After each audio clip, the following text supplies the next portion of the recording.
Joe Rogan has absolutely ripped into AOC, and trust me, it was brutal. Like, AOC was on TV the other day doing an interview, and she was saying, she was calling them undocumented people, and the way to do it is to give them a path to citizenship.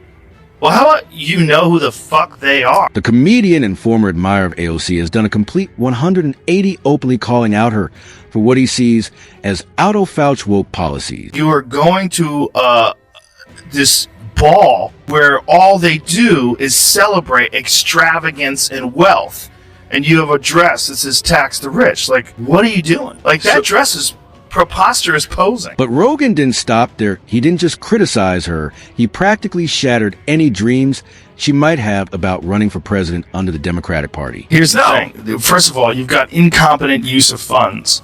Like, where does the money go? Exactly. All our tax. Where does it go? This idea that if you tax the rich, that all of a sudden all the problems will stop existing. That is so silly. You still have incompetent people that are distributing the money. They'll just create more jobs. There'll be more red tape. And we get them more in debt. Yeah.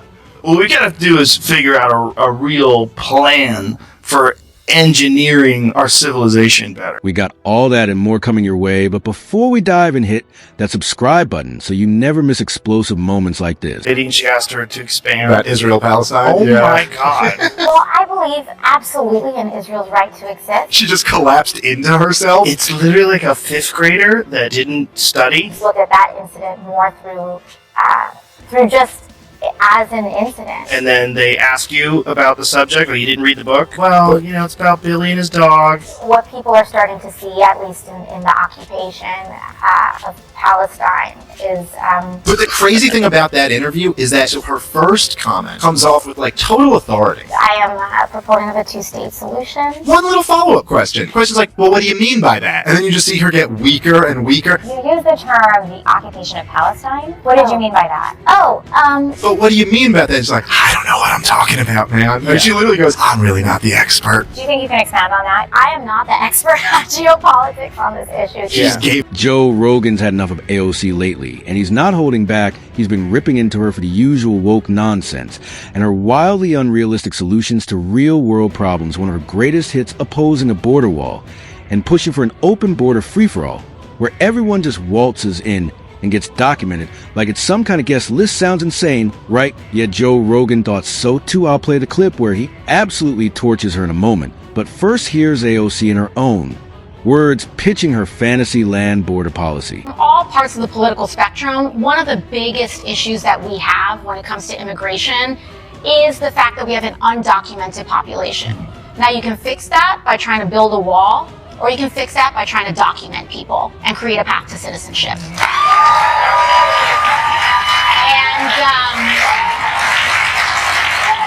you'll have folks that might say, look at these systems, that our shelter system has weight and things like that. But one of the reasons that our public systems experience weight is because people don't have a documented and reliable path to work and sustain themselves, just like all of our ancestors did and our grandparents. And well, Rogan heard AOC's take on immigration, and he lost it. He tore into the policy, breaking it down piece by piece and exposing it as nothing more than empty rhetoric and political grandstanding. What he said next, let's just say it sent shockwaves through social media. Brace yourself. Because Rogan didn't just criticize AOC, he dismantled her. AOC was on TV the other day doing an interview, and she was saying, she was calling them undocumented people, and the way to do it is to give them a path to citizenship. Well, how about you know who the fuck they are? Because if you're a person from another country, say if you're in Europe, and you want to come to America, become an American citizen, you're an architect or whatever. This is like a long, lengthy process. And they only take a certain amount of people every year. And you have to prove that you have a skill. There's a reason why you should be here, legally. Joe Rogan's verbal takedown was nothing short of epic. He shredded AOC's open border policy, exposing just how hollow and impractical it really is.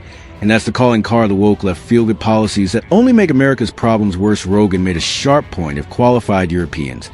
And even some North Americans have to jump through hoops to become U.S. citizens. Why should South Americans get a free pass? Strong words. No doubt. But what he said next, absolutely devastating. They'll do it illegally. They'll give you money. They'll give you a cell phone. There's people in Mexico.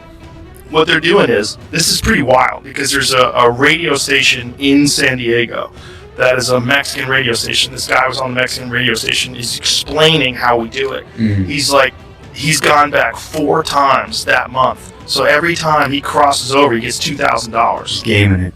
So he's gaming. He made $8,000 in a month from the federal government. So you see, this isn't just about a hollow policy. It's about a system being gamed in real time while millions of Americans struggle to pay their taxes. Others are slipping through the cracks, milking the system, and benefiting from a policy that was never built to protect a nation only to score political points. It's not compassion.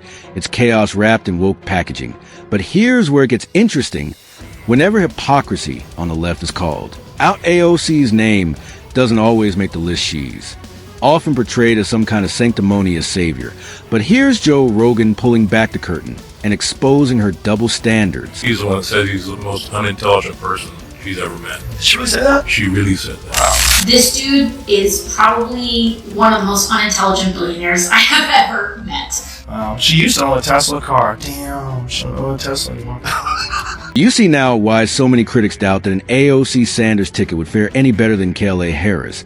It's because they're all cut from the same cloth, driven by ideology, not results. AOC, for instance, thinks Elon Musk, the world's richest man, and a pioneer of modern technological advancement, is somehow unintelligent simply because he doesn't parrot her views. In her world, agreeing with her is the only qualification for being considered smart. Disagree, and suddenly you're a fool. That's why Rogan is exposing and calling her out. Y'all remember AOC's Tax the Rich campaign?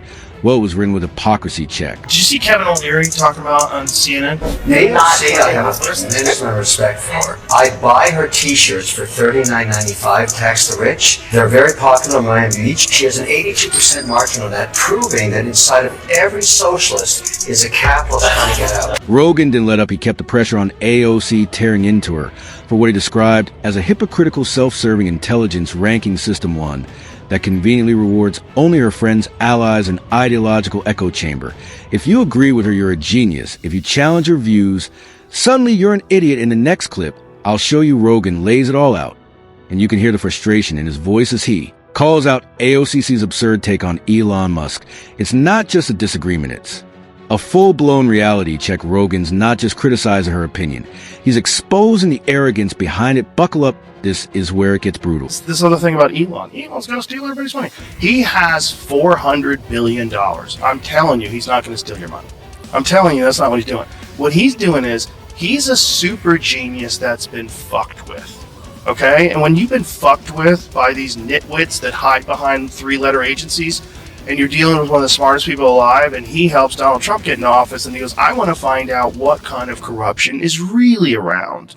Well, you fucked up. You fucked up and picked the wrong psychopath on the spectrum, because he's gonna hunt you down.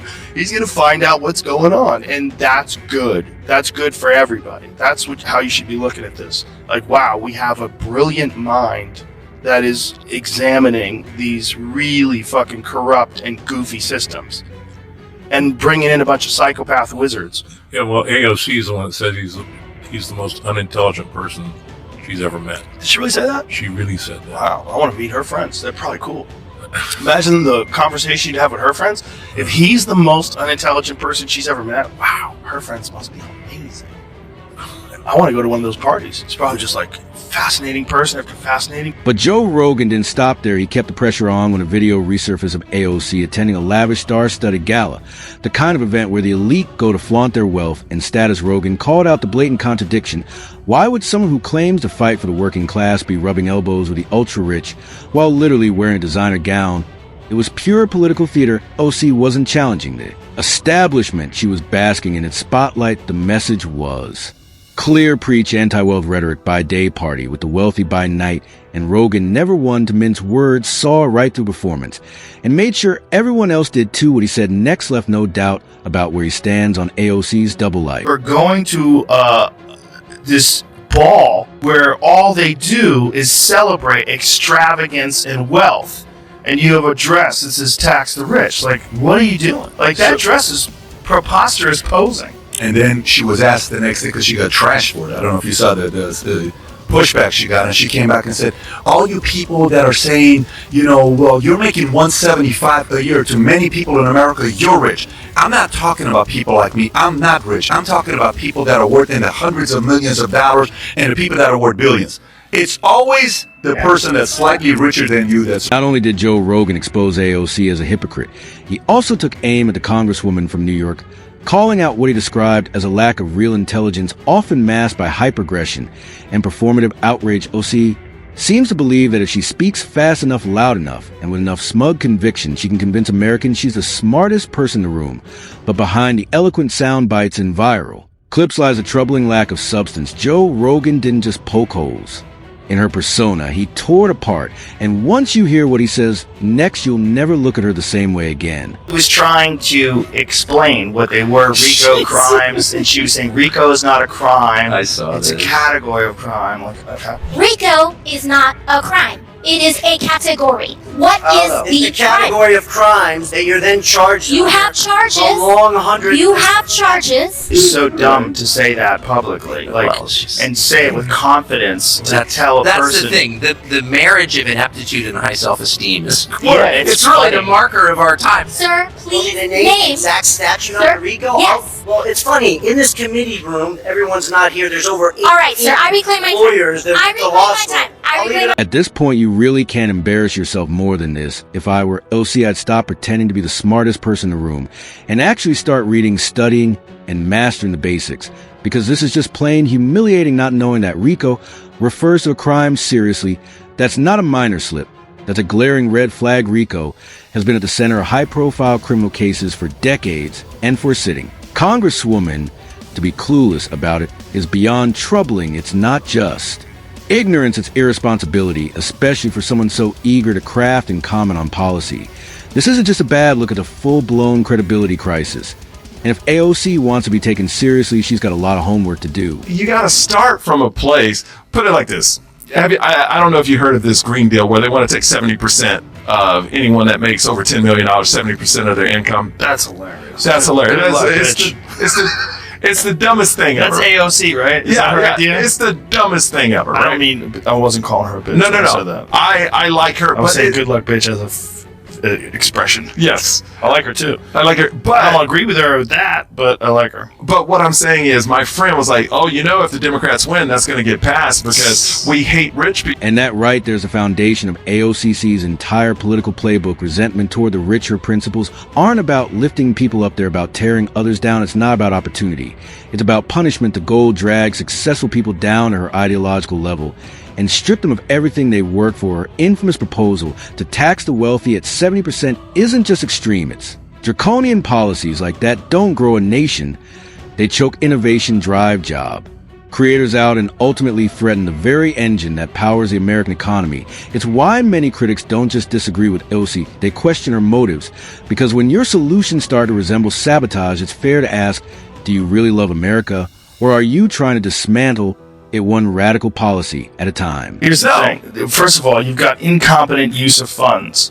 Where does the money go? Exactly. All our tax. Where this does it go? idea that if you tax the rich, that all of a sudden all the problems will stop existing. That is so silly. You still have incompetent people that are distributing the money. They just create more jobs. There'll be more red tape. And we get them more in debt. Yeah. What we got to do is figure out a real plan for engineering our civilization back. And that's the hard truth. You can tax the rich all you want, but if the money isn't used wisely, we end up right back where we started, or worse. It's not about how much we collect, it's about how effectively we use it. Under President Biden, government spending has soared to record highs. In 2023 alone, the federal budget deficit hit $1. $7 trillion, and national debt surpassed $33 trillion, the highest in U.S. history. Meanwhile, inflation remained sticky. Basic services were under strain, and major infrastructure problems persisted. So the real issue isn't that the rich aren't paying their fair share, it's that the government has proven to be wildly inefficient with the trillions already in its hands. If we can't fix that, no tax hike will ever be enough. At the end of the day, flashy sound bites and performative outrage can't master truth. AOCC's brand of politics built on division, economic resentment, and performative wokeness is being exposed piece by piece. Joe Rogan simply held up a mirror, and what we saw was a troubling mix of hypocrisy, ignorance, and misplaced priorities. The problem isn't just a rhetoric or radical policies. It's the larger pattern of leaders pushing ideas that sound good on Twitter but fall apart in reality. Overtaxing the rich, glorifying open borders, and demonizing dissent doesn't solve anything. What? America needs is leadership grounded in fact, results, and responsibility, not empty grandstanding, and more voices like Rogan's unafraid to call it out. And that brings us to the end of today's video. If you enjoyed our fiery commentary, hit the like button and subscribe to the channel for more content. Just remember to share with your friends so they don't get stuck in the echo chamber of mainstream spin. Thanks for watching, and I'll see you in the next one.